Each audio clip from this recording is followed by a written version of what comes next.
The relationship a woman has with her father sets the baseline for what she believes she's allowed to receive from the world. In this video, I am going to talk about fathers and daughters. I am going to share a bit about my story, and then I'm going to share with you the 3 or maybe 4 biggest learnings I have had that not only I never could have predicted, but have truly helped me heal the daddy wound in a way that has changed my life, has changed the quality of my life because of the way I sit inside myself. So, if this is interesting to you, if this is calling on you, if you are a daughter who has a complicated relationship or just something there with your father or lack thereof, and if you are a father who is still trying to figure out how to mend that relationship with your daughter, this video might just be for you. And I'm going to be a little freeform here. I do have some notes on some Post-its, and I encourage you to maybe pause and get your favorite beverage and just join me here as I open up my heart and share. This may or may not be a video I share with my father, but maybe it will be. I'll know after it's complete. So, my story begins, and what's important to know, and I think this impacts us all in different ways, is that I'm a mixed race Mexican American woman. My father is Mexican, and he's a first generation Mexican. His parents immigrated here. And my mother was white. My mother's deceased. And my father's profession, which I did not really understand fully or value for a lot of my life, was as a musician, and he was part of a fairly successful horn band that traveled across the United States, including Hawaii and Puerto Rico and I think Canada for over almost 15 years. And he was already doing that when my mom and him met. I remember when I was young, when I was little, that he would come home. When he would come home, I remember special times. I remember him teaching me Spanish. I remember him teaching me prayers. I remember him, you know, bathing me, or like, he was brushing my hair. He never wanted me to use curling. As I got older, he never wanted me to use any of that stuff on my hair.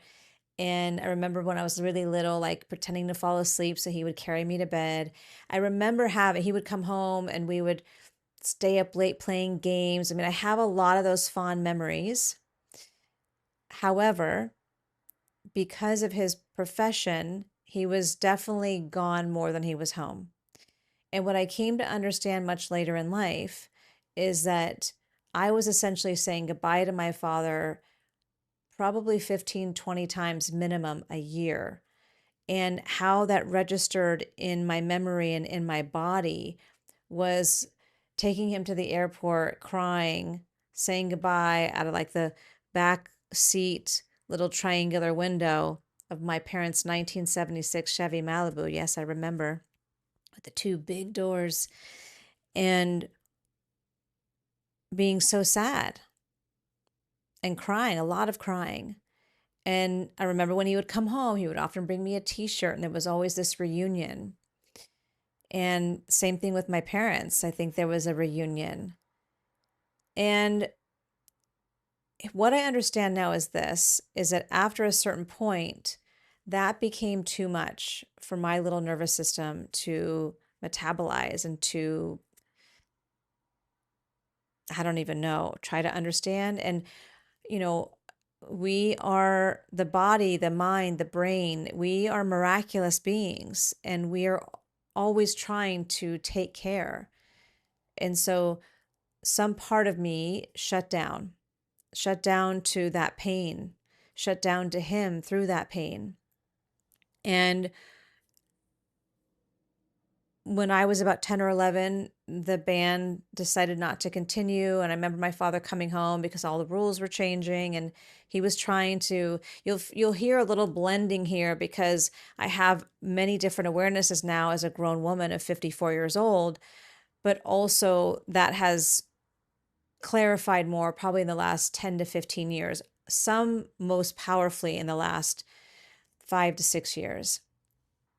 I know he was trying to find work and probably trying to figure out what he was going to do. And he and my mom started going to counseling. And I believe, my mom wanted to divorce. Like things weren't the, I mean, I don't even all I can say is I have my experience of it, but I don't want to pontificate that in this video, except that I do know that my parents didn't really live together all these years, right? My father was leaving all the time, and I don't know how well they actually really, really knew each other. But they had a beautiful love, and I know I was conceived in love. And that's one little anecdotal thing I'll share in a little bit. But eventually, after a couple of maybe 1 or 2 years, he was living in Los Angeles, but his whole music career began in Chicago, and he was being invited to go back. And not only could he make a much better living, but that's what he was made to do. I mean, now I really get it. And my father was not somebody who was going to go out and pound the pavement and bring his talent. That wasn't his nature. It just wasn't what got, and I have a perspective a little bit about that too, but the point being is that's not how it went. So he moved back there, and I saw him on summers, and I think I was 12 or 13 when he moved back. Maybe 12. So I disconnected from him emotionally, and I don't really quite know exactly when that happened, and I didn't always understand that that's what happened, but I didn't feel connected to him. I didn't feel emotionally connected to him. He always wanted to, he was always trying to connect with me. I don't even remember how much we communicated, but I do know that I would go out there, and for the first couple of years, he would come out and visit us for Christmas for the first couple of years. But fast forward now, I remember just not feeling at ease because I just didn't feel like I didn't feel connected to him. And let me check my notes for a moment here because I want to not ramble too much. Okay. So fast forward when I'm now about to graduate college, and it just so happens that my father is about to remarry and to a woman a good bit younger than him, and they are born again Christians, and they start to have a family. And all of that was just still very strange and weird to me, but not weird because it was weird in my opinion now, but it was weird because I didn't feel connected. And I really didn't respect my father. And I know now that not only did I not respect my father in the way that I feel like a child should and wants to intrinsically, is because we didn't have that relationship, but also because of all of the messages and the stigmas and also racism. I mean, I grew up half Mexican, being teased, being, bullied here and there as a younger kid, but more feeling like an outsider everywhere. And because I didn't have my Mexican family around me, and then I never really learned how to speak Spanish, I felt like I didn't belong anywhere. And I definitely didn't feel like I lived in a place where Mexicans or even Latinos were valued. And so I didn't know this then, but I think I did not look down, but I didn't value my culture because I didn't have a lot of access to it. And at some point I talked to my mom about this not that long ago, and she was like, I had no idea. Like she just, there are a lot of people have been sleeping about this stuff for a long time, and she was horrified. But I've always identified as a Mexican. I've always felt Mexican. I mean, I could eat Mexican food forever. And I love my culture, and I've been, deepening in it as an adult, but I didn't have a recognition of it. I didn't feel connected to it in that way. And I didn't value my father in that way because he was absent. And that was the storyline around him. And then he started having a family.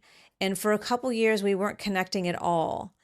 And then eventually when he started having children, I wanted to know all these children that were my siblings. So when he had the first three, I went with my brother to visit him and in Chicago. And the first two were twins and they ran out to greet me like they already knew me. I mean, I could start crying right now. It was so touching. And I didn't my brother was 6 years older, so I didn't really feel like I grew up with with like that dynamic because he was so much older than me. And that continued. And then I started to see that like I was building a relationship with him, but more with his family, with his wife at the time and with his children. And I liked being a part of that, but we lived very different lives. I was not a born again Christian. And, it was just a different, and because he and I didn't have that relationship for so long, it wasn't there. I almost felt more connected to his wife at the time, and all the kids were quite young. Well, after about 15 years, they split. And I remember at some point, I became highly attached to that family for them, to them being together. And at one point, when him and his wife were struggling, my brother and I flew there to try to do some kind of intervention because we really wanted to help them work through it. They had a lot of challenges that aren't mine to speak on. I don't even really know what all of them were, except that I do know financial challenges were a big part of it. And my father was a musician that gave up his music because it was secular. And so there's a lot of challenges in that. And also he was older. And so I had this practical mindset about it. I shared that detail because eventually when they did finally split and she moved with the children over 10 hours away, it became this like thing for over a decade of him trying to figure that out and me wanting to help. And at the time, I think I was just really attached to the children and to all of them feeling not feeling like what I went through, my version of that. And there was a lot of projection on there. And then I was living in Manhattan at the time, and I was in therapy. And years after that, I realized I was processing my own parents' divorce because I remember when my parents told us they were getting divorced, I felt nothing. I mean, I actually felt kind of happy that I wasn't going to have his rules. I was so disconnected emotionally to him, which is so interesting to me. Sometimes I wish I could go back because things are so different now. But that I'm sharing this and hopefully maybe you identify in this, but also if you are a father, like I'm giving you a perspective of which maybe you've never heard before, because there are things that we need that we don't know that we need. There are things that we need that we can read in a book or we can hear from a psychologist or all these things. And then there is all of our own interpretation of how each individual soul is like metabolizing their unique human experience. And the details I shared with you about my dad, I was aware of, but I forgot about. And I will say that somewhere in the middle, I don't know if it was right after he divorced or somewhere in there, I remember having a conversation with a friend of mine in New York. We were just out somewhere, and I think she was telling me something about her family, which was really unbelievable and interesting. And I literally said to her, because I was aware that I didn't feel connected to him. And I thought, well, I just don't think I needed it. I just didn't think I needed a father. And I think I might have been referring that I wasn't like feeling upset. I never cried when they divorced. When I said that, she said to me, well, you were too young to make that decision. And it was like my brain exploded in that moment. And I had already done so much inner work, but you can't see things until you see them. You can't access things until you can access them.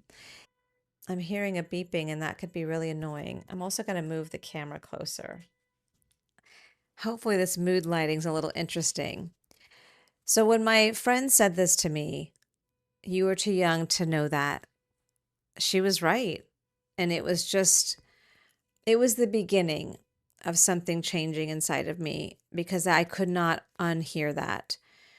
And what's so interesting about that I'll just put a pin in for a moment is that that's what the psyche will do. I was so disconnected. That was the survival.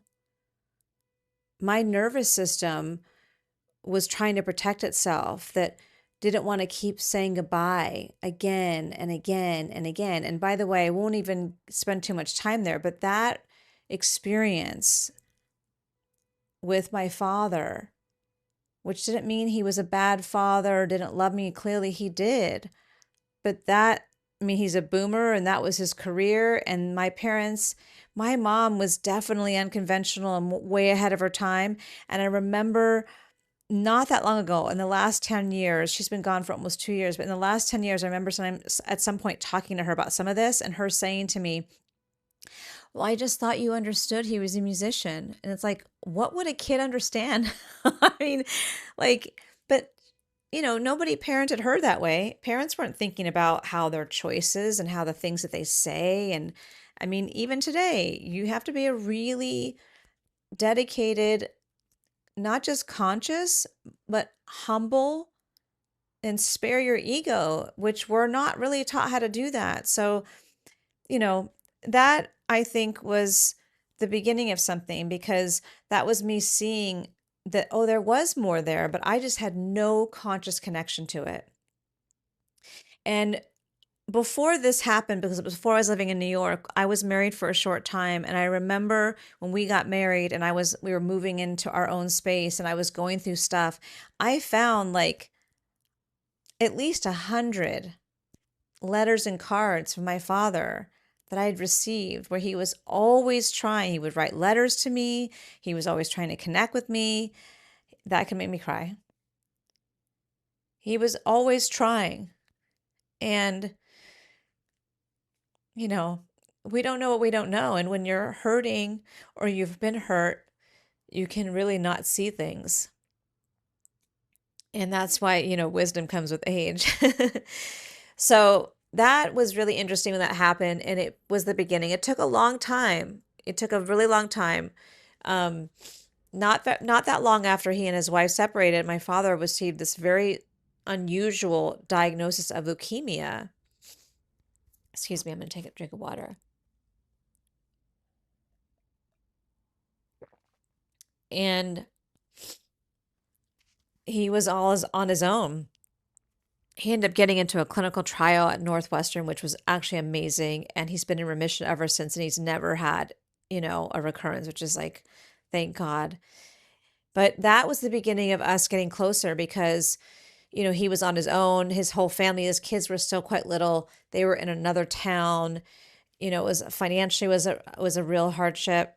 And so I went there and I was with him in the hospital for weeks. And then even my mom came at some point and we helped get him home and settled. And my parents had always stayed in good relations. They just didn't talk as much when he was married, but they never had, they never were ill with each other.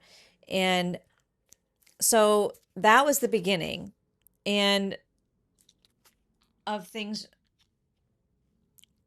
shifting and changing. But it's still how I share with you some of the things you've heard me say about my perspective on him that's coming with more clarity and like compassion. I didn't have all of that as clearly as I do now until the last like 4 years. Yeah, I took some notes here about some significant things that really made a difference for me, um, and helped me start seeing my father in different ways. There were these like nuggets. In 2015, I was really in a challenging space. It was the first time I was really kind of at this crossroads. I had taken myself out of my career. I was really wanting to do something on my own, but not really knowing how to build that and how to create income streams. And I was struggling. And I was often being recruited to come back into an organization, and I didn't want to do that. And I remember calling my dad on Father's Day, and it was 2015, and I called him and was sharing what was going on as well about how people kept recruiting me, and I felt really conflicted. And in a nutshell, he said to me, you know, you gotta trust your dreams. And I don't exactly know verbatim how he said it, but I can't even tell you how much that meant to me because My mom was the opposite. She was like very practical, like fearful around all that stuff. Like you don't quit a job until you have a job. Like all of that was so not something that she could support me with in a way. I mean, she would try, but that was just not her thing. And so I felt so relieved. And that was the beginning of me feeling seen and supported and receiving it from him. And it wasn't just because he said what I needed to hear. I was surprised. I wasn't even like talking to him looking for advice. I didn't even see him in that way. And that was the beginning of that shifting. So when that dynamic started to shift, and again, I see all this more clearly now, like that's what a child wants. But when a child does not feel connected to their parent, and especially the opposite parent, and I can only speak from daughter to father, because also of all of the societal constructs of what a man is supposed to be and what a father is supposed to be, and all these things of which I don't honestly subscribe to. I have that same programming, but that kind of pressure is also what impacts me and impacts the child of thinking that if you don't have that, then something is wrong. That being said, feeling like you can go to your parent and that they can hold more often than not a stronger space for you than you them, that power dynamic, I think is helpful for a child to feel safe, or for anybody, but I'm just going to speak as a child. And so I didn't always experience that with my father because we didn't build that kind of relationship, and also because I didn't see him in that way because I judged him for all the things I already shared. So that was a really significant moment. And then, yeah, I think this is kind of like the last bit of like the storytelling that I want to share and then get into. And then I want to just share with you the things that I really learned that I think can be helpful. After the leukemia and that moment, because the leukemia was actually in 2011 and 2012, and then he got better. And over time, but I was still very entrenched and attached to the welfare and well being of his children. And so there was a lot of emotional struggle that would come up in that because of what was going on between him and their mom. And I felt really frustrated for my father because he didn't have a lot of leverage. He didn't have a lot of money. He didn't have a lot of things. He didn't have that kind of, it wasn't his spirit to try to wield power. That's not who he is.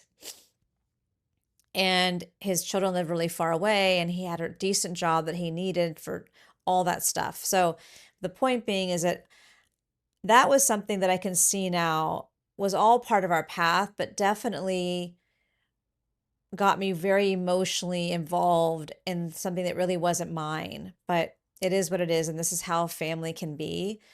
And at some point in the last few years, I think it started in 2021, I invited him to come out to California for Thanksgiving. And he started coming. He didn't come 1 year, but he's come 4 years now. And he comes for Thanksgiving. I get my Christmas tree after that. And then he stays until the beginning of December. And it's just been, you know, wonderful times. And before that, we had to move. We moved him from Illinois to now in Missouri, where his children were, but also because he stopped working with the whole COVID thing. And so I started getting involved in his caregiving and helping him with stuff. But these visits are what started to shift our relationship. And it wasn't intentional. There was no agenda. It was more just like wanting to spend time together and having him out here. And he also has, he has a history here. So there was people he could see. There's some family here. And we started watching The Voice. My father is a musician. He was a lead singer and sax player of this horn band. And he's very gifted. It was why he came here. And he changed a lot of lives when he was doing that, because at one point his whole band was inducted into a Hall of Fame in Sioux Falls, South Dakota. And I got an understanding of what my father did that I never had before. And it was mind blowing. He was very humble, but because he was the front man, he touched a lot of people, and he was very good at what he did. And I never really got to see that because I was so little. So the visits coming out here, we started watching The Voice, and I started like and really enjoying that. And then the Christmas tree, and we'd have this like routine. And then by the third trip he came out, and also what I haven't mentioned here, but it's probably pretty obvious, is that I had a lot of issues with the airport. Like, I just don't like taking people to the airport. Maybe you can imagine. So whenever I would go to take him to the airport before he would go back home, and the last couple times it would be like getting him in a wheelchair so they can get him all the way to the gate, and it's just easy and smooth. And um, I would prepare myself. Like, I either wouldn't be going into work that day, or I would just know that like I'm just going to give myself space for any sadness I might feel, because in many ways it was very like automatic. Well, this one time that happened a couple years ago, I came home and he had started sharing stories with me. Again, not intentionally, but I learned things about him I never heard. I learned things about he had a daughter before. My mom and dad both had a child before they met and had me. And I learned the story about that woman. They were married and what happened in the earliest stages of his life because they were both really young.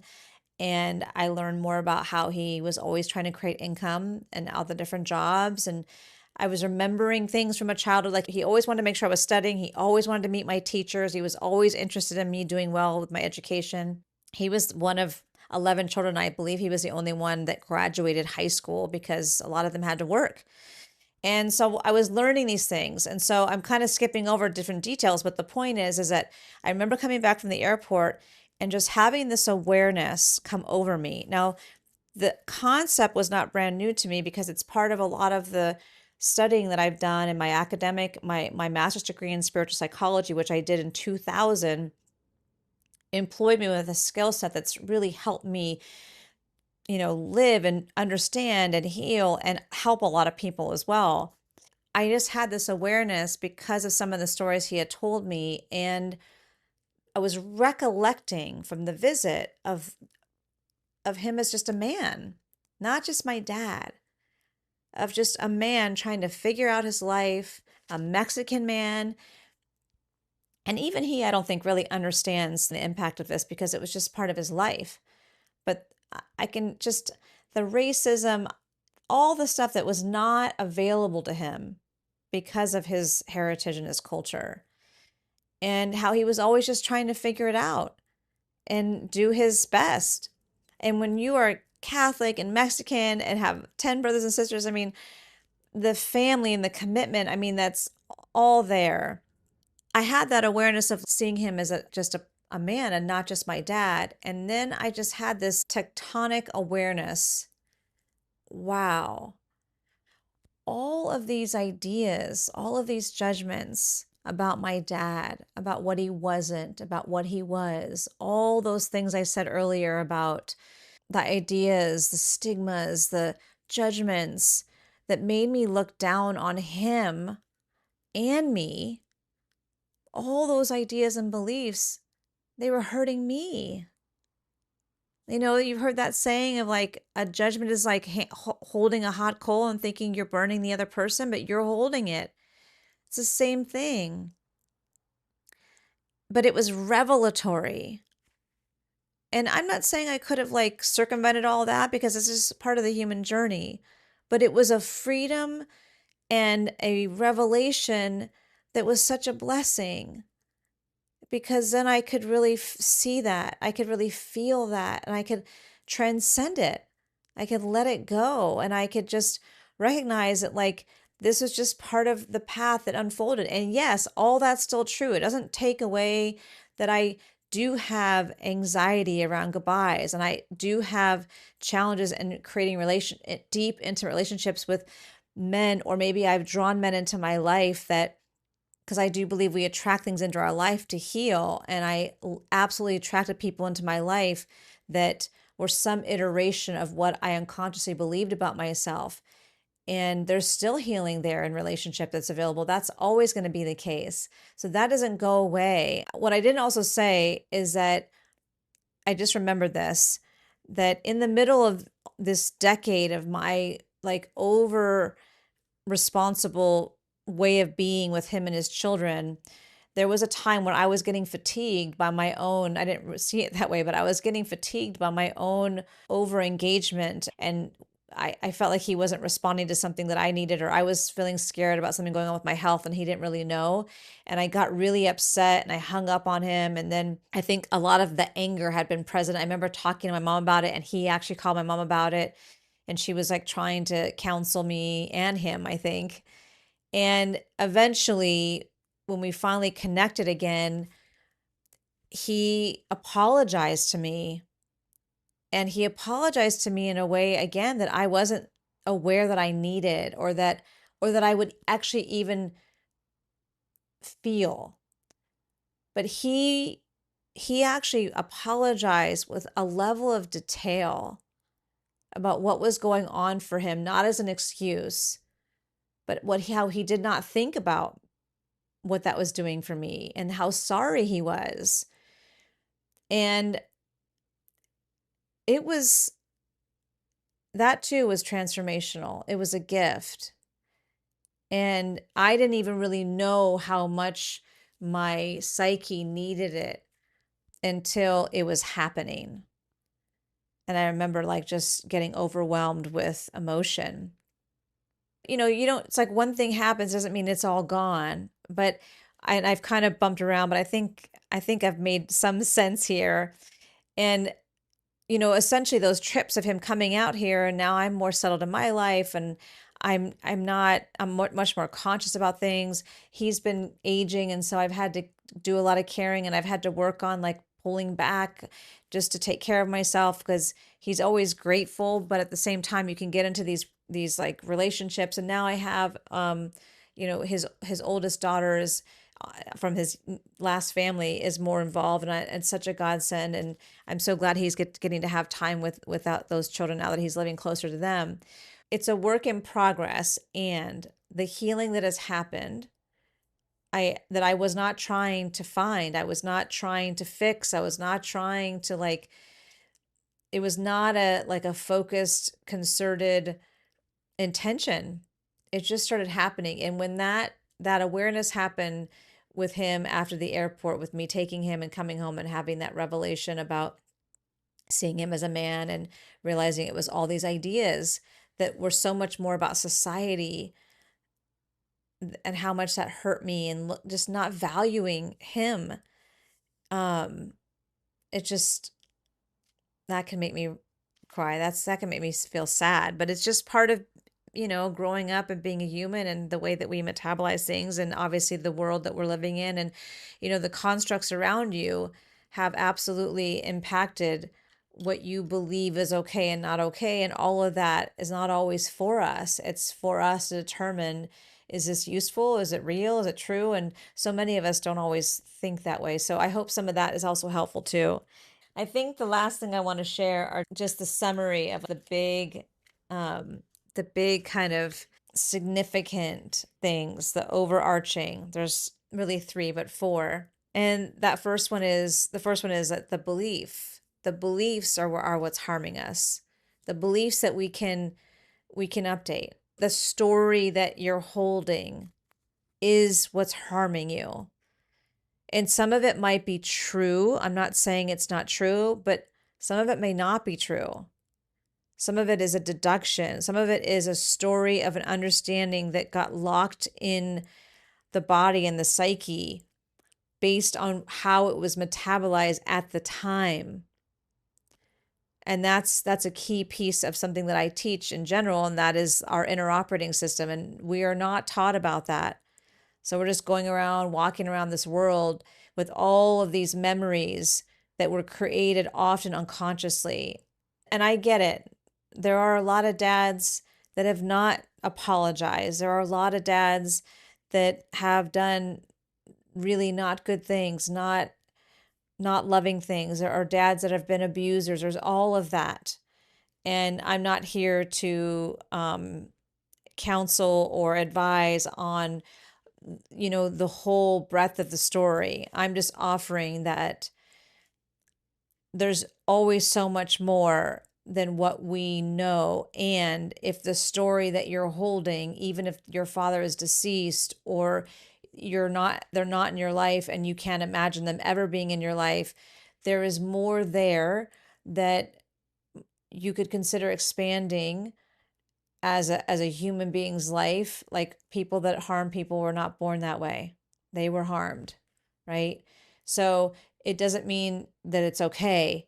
It's just it gives more texture. And really all I'm trying to get at is that we are the only ones that can actually heal ourselves.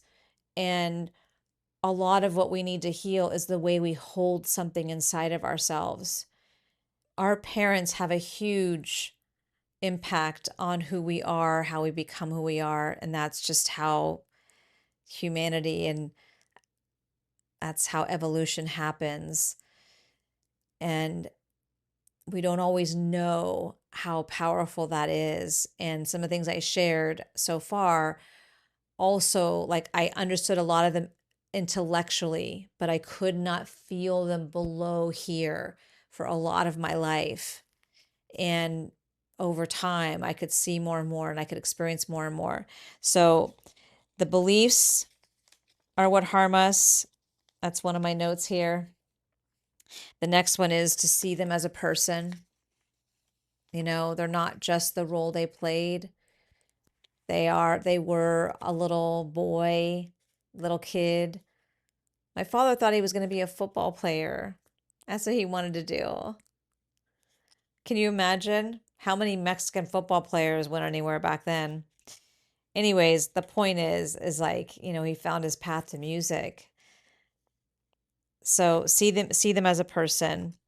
And then the piece that really started to that I did start to notice that really touched me, and a couple times I had like what felt like a little bit of an out of body experience, was identity. I started to notice when we would watch The Voice that I had a natural ear. I have a natural ear. I noticed even to this point that one of the things that I can doom scroll, which is not doom scroll, it's joy scroll, is really these auditions for these shows like The Voice, America's Got Talent, Britain's Got Talent, and because often they're highlighting people that are really good. I get chills over my whole body. Like some part of me feels like I should have been doing something in music or the arts in that way. I don't know, who knows what's ahead. But my point is, it's just me. And so I was starting to see that because we would hear things, we would respond. It was very much like there was a connection there. I was starting to see like a level of identity and a belonging that I never really would have thought. Yes, I understand all that, but I wasn't thinking about that for myself with him. I started to really appreciate that and value that and honor that. And it wasn't about some evaluation of my father. It was about that I came from him. That's part of my identity. And I love and value myself. And a lot of who I am and how I show up, my physical traits, I got dimples from him and then some. Yeah. So our identity and belonging is huge. And the forgiveness. And that's what then allows me to be more in the love, in the loving. And forgiveness can be really tricky because we've attached forgiveness with either agreement or allowance. And it doesn't have to be that way because forgiveness, I mean, it can be, but forgiveness is really about relieving yourself of the judgment, you know, because it's like that's what's living inside. That's what's holding the pain. Yeah. I didn't have the relationship with my father growing up that I would have liked. I didn't see him in the way that I would have liked. I can't change that. Everything I said does not negate that. That loss, that longing, that wish is all still there. And I can also see alongside of it the things that were there. And I can also fill in some of the gaps with recognizing him as a person and his journey that happened to be my father, and that his only job in life was not just to be my dad. I think it's a very important role, don't get me wrong. But I do feel like, again, it's the it's the it's the expectations, the projections, all of that is often what's creating a lot of the pain. And I released myself of that. I surrendered that. And so if this found you and you have an opportunity for repair, or you have an opportunity to just even evaluate or reframe or update, this might be an opportunity to consider what beliefs and what conclusions have the last word on your understanding or your belief about what happened. And maybe there's room there. And if you are a father, never stop trying to connect with your child, your daughter, because ultimately I do think being a parent does have those thankless parts to it. I did not get to be a parent. That was not part of my plan. But I do think that when you do bear a child, you have a responsibility. And part of that is selfless. But however you can share, if there's an apology that's available, no matter what, you can't, it'll never be exactly perfect, doesn't matter. It's about the act. You can also write a communication and never send it. Because here's the thing, we are all energetic beings. Often, when we give it a voice, it helps us expand, it helps us heal. And when one person heals anything, it raises the collective vibration and it does impact your lineage. It's felt. If you were here with me, I so appreciate you hearing my story. I hope this has served you and supported you in some ways.